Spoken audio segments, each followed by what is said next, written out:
Hey, what it is, folks. You already know it is. It's one of your hosts, the big boss hog, boss dog K Po through the door. Man, we got that boy back on here. Coach B, he back in the H, aka Mm-hmm. Brody on the hustle. This Clutch Factory, baby. We clutched up and clutched out. You know what we talking about. We talking about that boxing today, man. And we talking about that boy Devin Haney, right? His daddy is back talking again. And his daddy is saying that the biggest fight in boxing for Gervonta Tank Davis is Devin the Dream Haney. We're gonna talk about that. Also, we just had an undisputed fight. Arthur Better Biv versus B-Ball. Coach B gonna break that fight down. Stay tuned.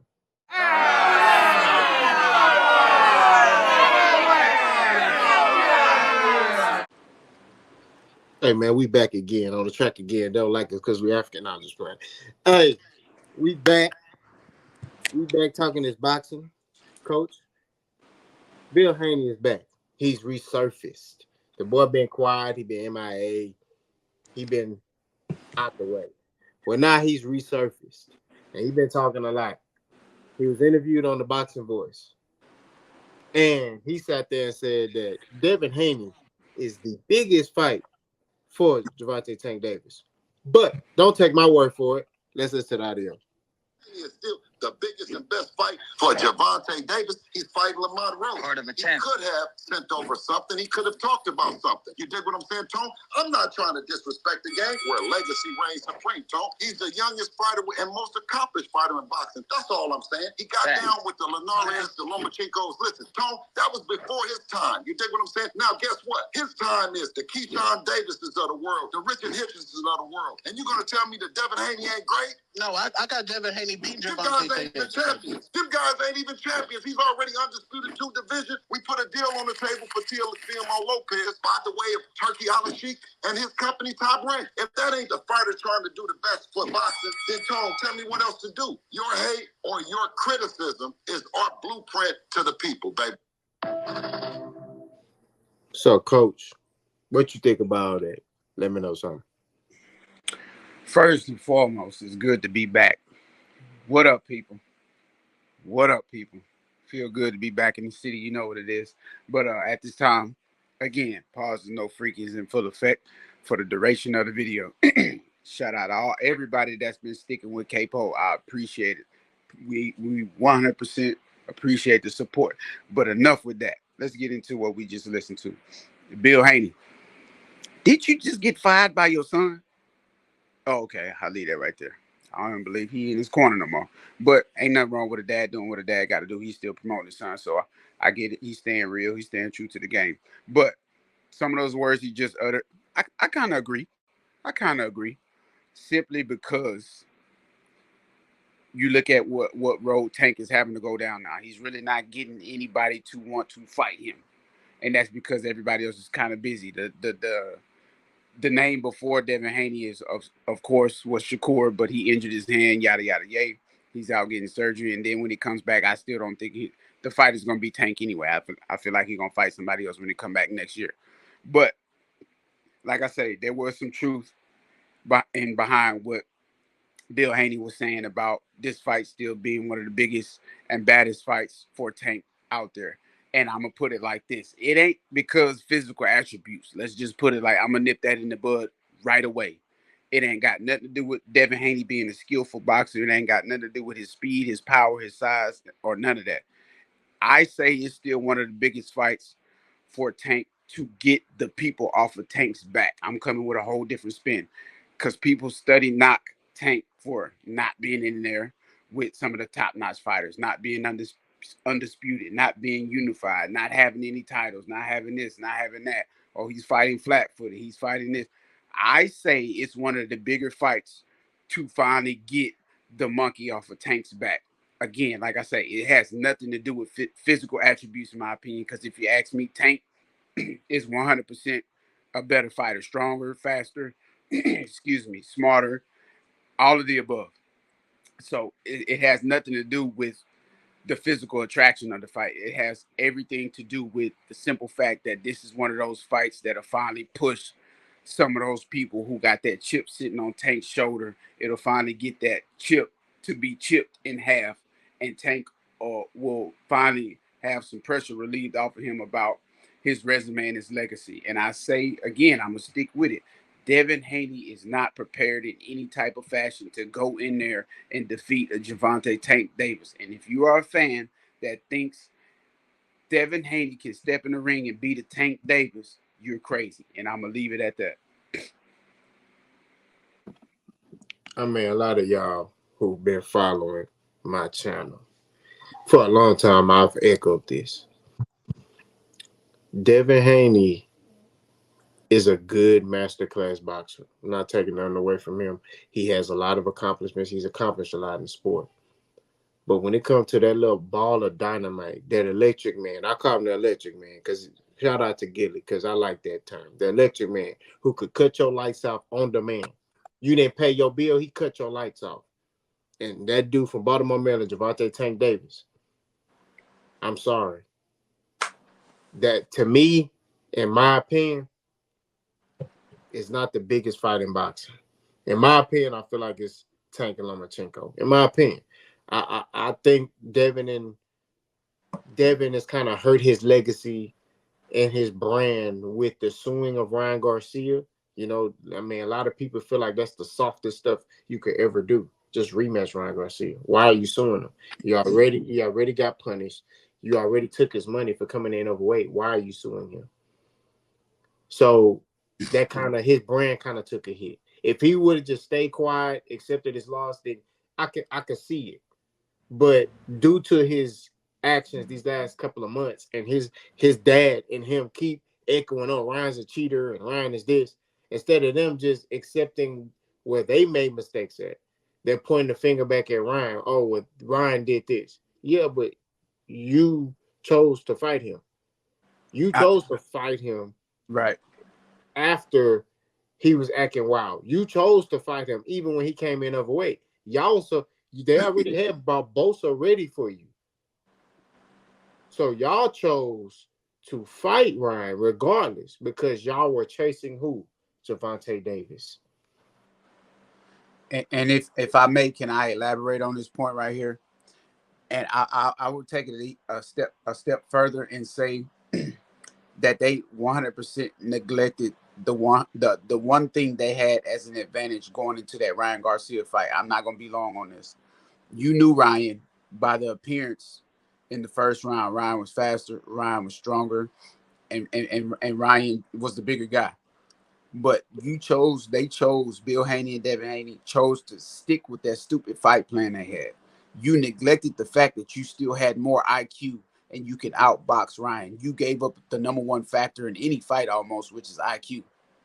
You neglected that and still stuck with that stupid fight plan, and you wanted to stand in the middle of the ring, knowing Ryan was spamming that left hook, knowing that you continuously was dropping your rear hand, leaving your jaw open with that bow and arrow jab.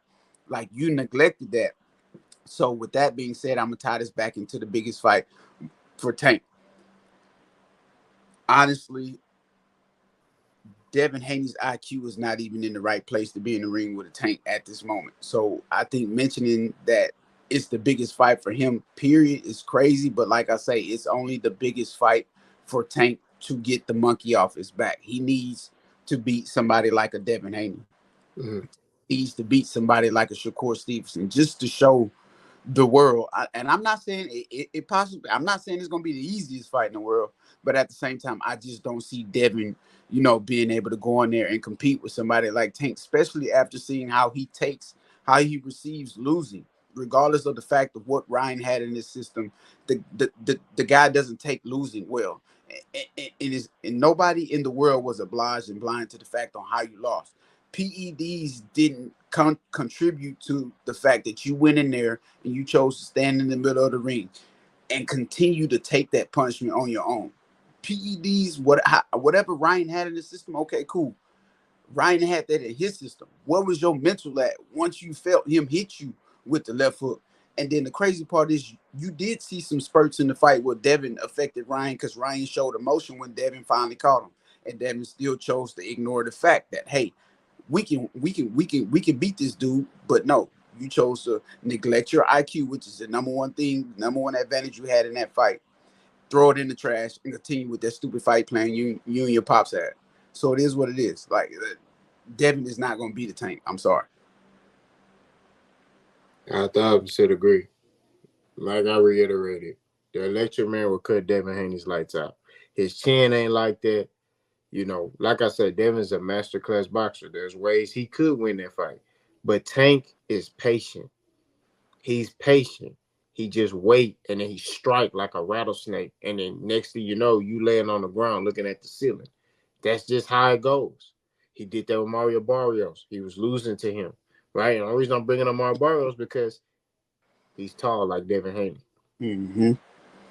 He was losing to Mario Barrios. Mario Barrios was boxing a good fight. But once they said, Floyd told him, hey, you losing on the cards, that boy cut it up. Next thing you know, Mario Barrios looking at the ceiling. He getting dropped multiple times. That's Tank. When he need to give you that on demand, he got it. And I just don't see Devin Haney being able to be perfect all night and stay away from that. That's just my opinion. Anything else you want to add on that, Coach? That's it for that. All right, let's segue off into the fight. This is the fight. Now, Coach missed the fight, you know, so you're going to get Coach's raw emotion on this. Coach, Dimitri Bivol, Arthur Beterbiev. Dimitri Bivol lost this fight. For starters, what did you think Beterbiev did well, and what did he do wrong? And what did you think Bivol did well and did wrong? And in a rematch, who do you got? Let us know something. All right. This fight again, like K-Po mentioned, I didn't get a chance to see it. I was on the road doing what I had to do to make my way back this way. But I did finally get a chance to catch up with the highlights, and I didn't need to watch, the full fight to actually see what went on in this fight. A lot of people would say Beterbiev swept the floor with Bivol, but it was a closer fight than most would say, in my opinion. But positives for Beterbiev, he showed real professional type style boxing. He came forward. He was strong. He was solid in his fight plan, and he did not back off. He didn't care what Bivol threw, and it showed. You know what I'm saying? His from his workout to his fight plan, it all transitioned into this fight, into the win. And I definitely think Beterbiev won this fight. I'm not even gonna go against that and try to make it into something that people want to argue and debate about. Beterbiev won this fight. Clearly, another thing. Beterbiev definitely was letting his hands go in a nice fashion. He was picking his shots, and they were landing accurately, and you can concisely see, what I'm saying, his shots were landing where they were supposed to land when they were supposed to land. So good job for Beterbiev. And honestly, if I had to put a con on Beterbiev, I wouldn't even be able to spot one, because he came out and he was 100% authentic himself, and I respect that. And if you don't know, Bivol is one of my top fighters on my list, so I'm not giving no slack. Beterbiev was a better fighter on that night. So let's get to Bivol. Bivol got a lot of negatives in this fight. The first and foremost, I'm gonna say Bivol kind of gave up his main leverage in this fight when he chose to not work behind his pendulum bounce and his jab. He should have stayed long.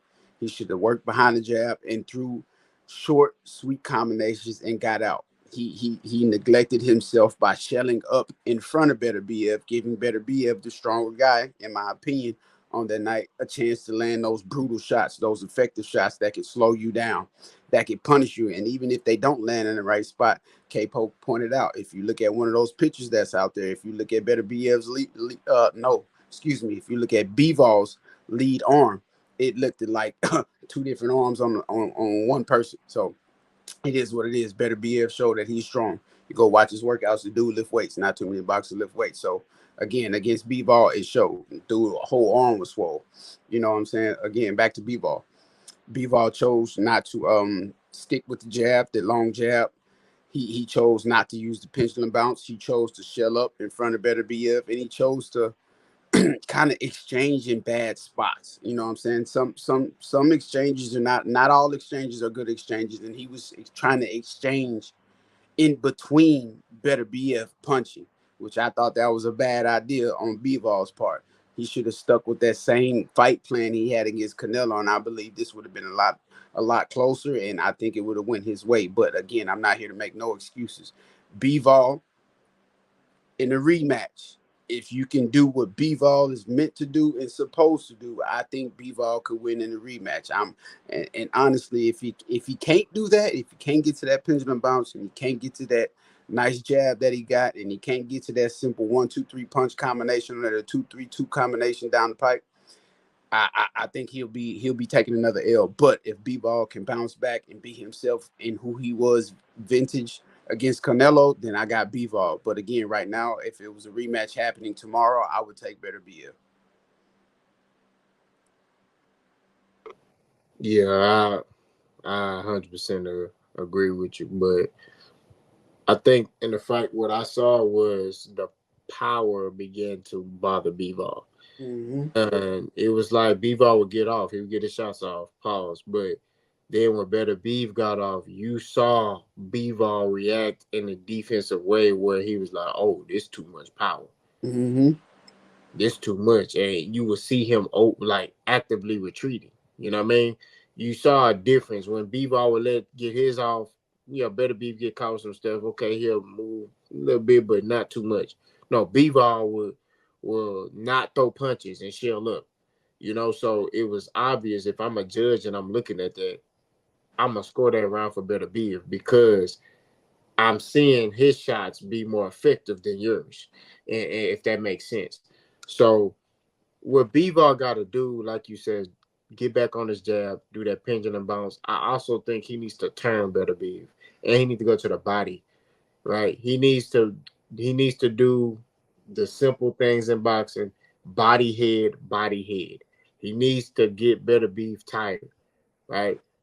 But he gotta look to box. I feel like the power bothered him, so he was kind of there to be hit.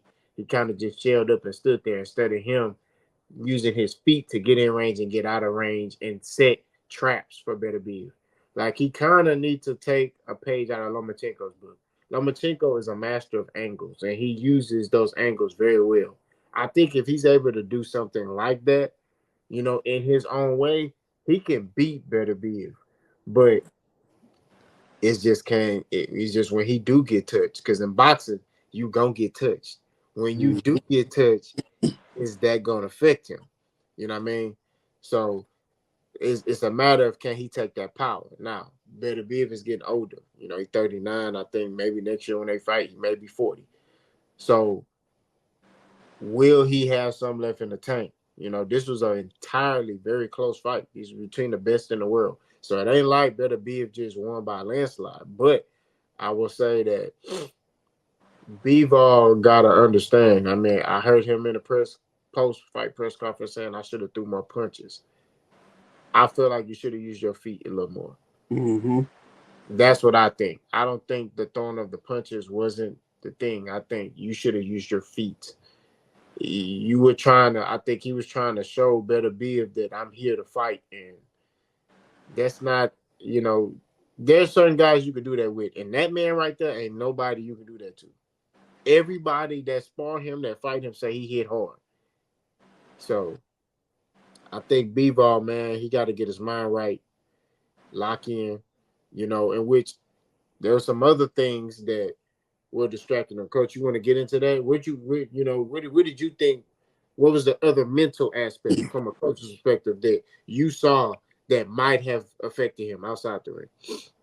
Uh, First and foremost, I caught up and I got a chance to read a little bit about it. I seen a few posts. I had mentioned it a while ago. I had mentioned something to K-Po about this, and it was the fact of Bivol's wife, and I think it's currently his ex-wife, if I'm not mistaken, or he got divorced and remarried 6 months later or something like that. I don't know the real meat and potatoes behind the situation, but I know outside of the ring he was dealing with some things as far as his marriage or whatnot. I know shortly after the Canelo fight, his wife, she started coming out and mentioning that she was a diehard Canelo fan, and Bivol changed after the fight. He turned into a monster and this and that and the third.